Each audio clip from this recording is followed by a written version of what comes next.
ကဲဒီနေ့ကတော့တရက်ဒီတနက်နဲ့ချက်တရက်ဒီတနက်နဲ့ဝတ်တာသုံးထပ်တာကိုချက်ပြပြီမှာနော်ဒါတွေကတော့လိုအပ်တဲ့ဟာတွေကတော့ဒီမှာငရုတ်တီနဲ့ချက်သွန်းတီထောင်းထားတဲ့ဟာရယ်ပြီးလို့ရှိရင်မဆလာပြီးရင်အသားမောက်နဲ့ငယ်ပြီးမှနော်အစင်းလေးလုပ်ပြီးသားတရက်ဒီတနက်ချက်သွန်းဖြူမွေးလေးရယ်ပြီးတော့ငါသုံးထပ်တာလေးရယ်ချက်ပြပြီးမှဖြစ်ပါတယ်သုံးထပ်တာလေးကိုစားစမင်းချုံမောက်နေထားပေးတာဖြစ်ပါတယ်ပထမဦးဆုံးမှာစီအနေနဲ့ထည့်ထားပေးတယ်ပူလာလို့ရှိရင်ခဏတော့ထောင်းလာပြီးစီတက်ပေးပါမယ်ဒီကိုရေဦးဆုံးမှာနော်ငရုတ်တီကိုစီတက်ပေးပါမယ်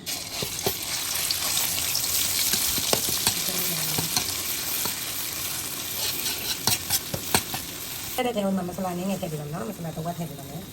ဒီရတယ်အဲ့ဒါအဖြစ်တွေရတာရအောင်လို့အသားမဟုတ်နည်းငယ်ထည့်ပေးပါမယ်ဒီမှာဟုတ်ပြီလားတို့ရင်ဒီမွေးလာပြီးရင်ခုနကစားစုံချုံမနေရတဲ့တောင်းတတာလေးကိုထည့်ပေးပါနော်ဒီလိုနဲ့တော့မြင်ကြပါ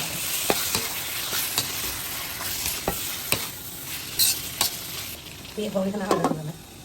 ကိုတို့ဝတ်သားကိုခုနကဆိုရင်ခုနကပုံလေးရေးနေထည့်ပေးပါနော်ဝတ်သားချက်ပါလို့ပုံလေးရေးပြီးထည့်ပေးရမယ်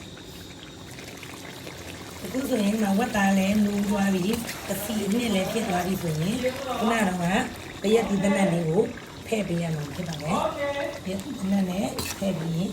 ရောမှုပေးလိုက်ပါ။ဒါဆိုရင်ဝတ်သားတရက်ဒီတနက်ဟင်းလေးရတယ်နော်။အရသာလေးမြည်ကြည့်ပေးပါမယ်။ဝတ်သားနဲ့တရက်ဒီနဲ့ဒီလိုနှံ့သွားပြီဆိုရင်ခုနကတော့မဆလာ